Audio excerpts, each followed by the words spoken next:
এখন আর Bangladesh cricket board এটা নাই, এটা হয়ে গেছে হচ্ছে বাপের দোয়া ক্রিকেট বোর্ডে পরিণত হয়েছে। আমাদের জাতীয় মানবাধিকার কমিশনের এই বিলটা নিষ্পত্তি হওয়া জরুরি, না হয় বিসিবির মতো আমরা আবার বাপের দোয়া কমিশন দেখতে পাবো। 2 ঘতে সংজ্ঞার মধ্যে আমরা যদি দেখি, বিশৃঙ্খল পরিস্থিতির অপরাধমূলক অপব্যবহার, এটার ব্যাখ্যাটা দেওয়া হয়েছে রাজনৈতিক প্রতিরোধের পরিবর্তে সংকীর্ণ ও ব্যক্তিগত স্বার্থে সংঘটিত যে হত্যাকাণ্ডগুলো হয়েছে এটাকে একভাবে দেখা হবে।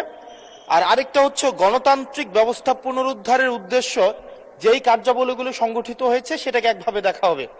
মাননীয় স্পিকার, প্রবলেমের জায়গাটা যেটা সেটা হচ্ছে সংকীর্ণ ও ব্যক্তিগত স্বার্থে যে ধরনের সংগঠিত হত্যাকাণ্ড হয়েছে সেটাকে কে ডিফাইন করবে, সেটাকে কিন্তু ডিফাইন করবে এই আইন অনুযায়ী জাতীয় মানবাধিকার কমিশন। অর্থাৎ এই ইনডেমনিটিটা জাতীয় মানবাধিকার কমিশনের উপরে নির্ভর করবে। এবার এই জাতীয় মানবাধিকার কমিশনের যে অধ্যাদেশ সেটা কিন্তু ইতিমধ্যে ল্যাপস করে দেওয়ার প্রস্তাব দেওয়া হয়েছে।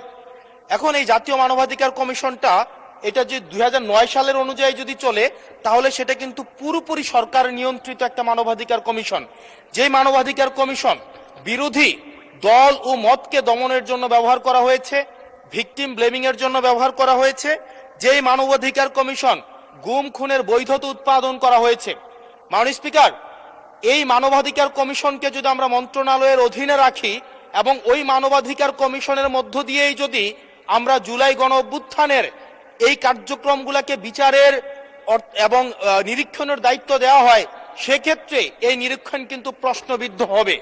এছাড়াও আমরা যদি দেখি সাংবিধানিক প্রতিষ্ঠানগুলোকে যেভাবে নগ্নভাবে দলীয়করণ করা হচ্ছে, ইতিমধ্যে বাংলাদেশ ব্যাংকে যেভাবে দখল করা হয়েছে, যেভাবে বিসিবিকে যেভাবে এখন আর বাংলাদেশ ক্রিকেট বোর্ড এটা নাই, এটা হয়ে গেছে হচ্ছে বাপের দোয়া ক্রিকেট বোর্ডে পরিণত হয়েছে, যেভাবে দখল করা হয়েছে বাপের দোয়া ক্রিকেট বোর্ড।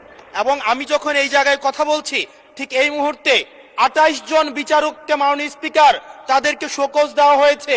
তাদের ব্যক্তিগত তাদের চ্যাট গ্রুপে তারা হচ্ছে তাদের মতামত প্রকাশ করার কারণে বিচারকদের হচ্ছে মাননীয় স্পিকার শোকজ দেওয়া হয়েছে। এই বাস্তবতায় আমরা এই গণ অভ্যুত্থান পরবর্তী সময়ে যদি জাতীয় মানবাধিকার কমিশনকে একটা মন্ত্রণালয়ের অধীনে রাখি, স্বরাষ্ট্র মন্ত্রণালয়ের অধীনে রাখি, তাদের মাধ্যমে আমরা নিরপেক্ষ কোনো ধরনের অনুসন্ধান আমরা কতটা পাবো সেটা নিয়ে কিন্তু আমরা সন্দিহান। সেই জায়গা থেকে এই বিলটিকে যদি আমরা বাস্তবায়ন করতে চাই, এটাকে যদি আমরা ফাংশনাল করতে চাই, শুধুমাত্র অর্নামেন্টাল না, যদি আমরা ফাংশনাল করতে চাই তাহলে জাতীয় মানবাধিকার কমিশনকে অবশ্যই সেটাকে অটোনমাস করতে হবে। আমার সামনে যারা আছেন, আমরা হয়তো আমাদের থেকে এখানে প্রত্যেকটা সদস্য নির্যাতন, নিপীড়ন এবং তাদের যে পলিটিক্যাল রিপ্রেশনের মাত্রা শত সহস্র গুণ বেশি। আমরা তাদের কাছে প্রত্যাশা করেছিলাম এই জাতীয় মানবাধিকার কমিশনকে তারা একটা স্বতন্ত্র বডিতে নিয়ে যাবে, অথচ আমরা দেখলাম যারা সবচেয়ে বেশি নির্যাতিত হয়েছে, নিপীড়িত হয়েছে, তারাই এটাকে একটা মন্ত্রণালয়ের অধীনে রাখতে চাচ্ছে। এই অজুহাতে যে জাতীয় মানবাধিকার কমিশন যদি অটোনমাস হয়ে যায় তাহলে সেটাকে হচ্ছে এটার জবাবদিহিতা কিভাবে নিশ্চিত হবে। মাননীয় স্পিকার, আমাদের ইলেকশন কমিশন, আমাদের হচ্ছে পিএসসি, আমাদের হচ্ছে দুর্নীতি দমন কমিশন, যদিও এটা কাজীর কেতাবে কেতাবে আছে, গোয়ালে নাই, কিন্তু এটা কিন্তু একাডেমিক ভাবে এটাকে ইভেন ইন্টারন্যাশনালিও এই জিনিসটা কিন্তু অটোনমাস হওয়ার কথা। সেজন্য মাননীয় স্পিকার, যেভাবে বর্তমানে প্রতিষ্ঠানগুলো নগ্নভাবে দলীয়করণ করা হচ্ছে, সেজন্য জাতীয় মানবাধিকার কমিশন যে দলীয়করণ করা হবে না, আবার বাপের দোয়া একটা মানবাধিকার কমিশন বা বিরোধী দল দমন কমিশন করা হবে না, এটার প্রতি কিন্তু আমাদের আস্থা নাই।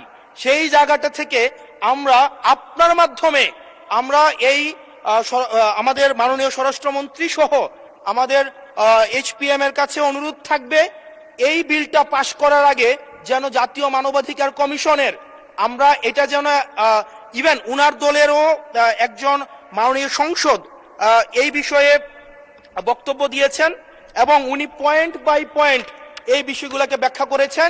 যদি জাতীয় মানবাধিকার কমিশন দলীয়করণ করা হয়, দিন শেষে গুম খুন থেকে শুরু করে আমাদের এই জুলাই ইনডেমনিটি, এটা দিন শেষে হচ্ছে যে পেপারেই থেকে যাবে, এটা দিন শেষে কোনো বাস্তবায়ন হবে না। সেই জন্য মাননীয় স্পিকার, এই বিলটা পাশ হওয়ার আগে আমাদের জাতীয় মানবাধিকার কমিশনের এই বিলটা হচ্ছে সুরাহা হওয়া, নিষ্পত্তি হওয়া জরুরি। না হয় বিসিবির মতো আমরা আবার বাপের দোয়া কমিশন দেখতে পাবো, আমরা হচ্ছে বাংলাদেশ ব্যাংকের মতো আবার দলীয়করণ দেখতে পাবো। আমরা বিশ্ববিদ্যালয়গুলোকে যেভাবে এক ধরনের দলীয়করণ করা হয়েছে আমরা